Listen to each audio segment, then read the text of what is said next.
C'est un nouveau report du service de la dette accordée à l'État du Sénégal, un aspect positif qui offre une marge de manœuvre budgétaire au pays, selon les spécialistes de l'économie.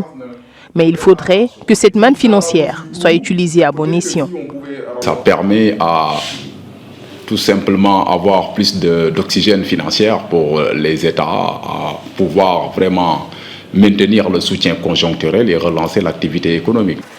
Le montant total d'échéances de dettes dues qui ont été suspendues entre le Sénégal et la France s'élève ainsi à 32,3 milliards de francs CFA.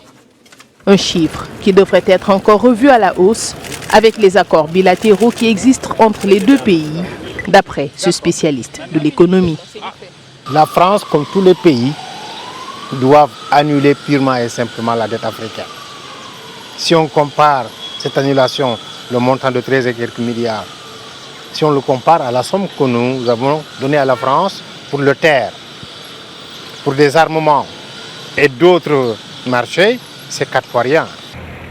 Et cela ne devrait nullement entacher la signature du Sénégal, vu le contexte de pandémie actuelle et le mode d'émanation de cet accord.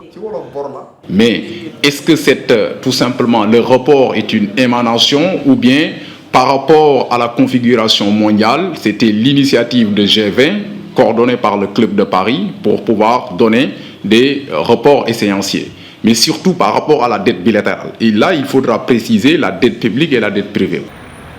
Comme le Cameroun en Afrique centrale, le Sénégal, selon le laboratoire de recherche en économie monétaire, est le pays le plus impacté sur le plan économique par la Covid-19 en Afrique de l'Ouest. Ce renvoi du service de la dette s'érige comme une bouffée d'oxygène pour le gouvernement dans le cadre du financement des secteurs prioritaires pour un meilleur redressement de l'économie sénégalaise.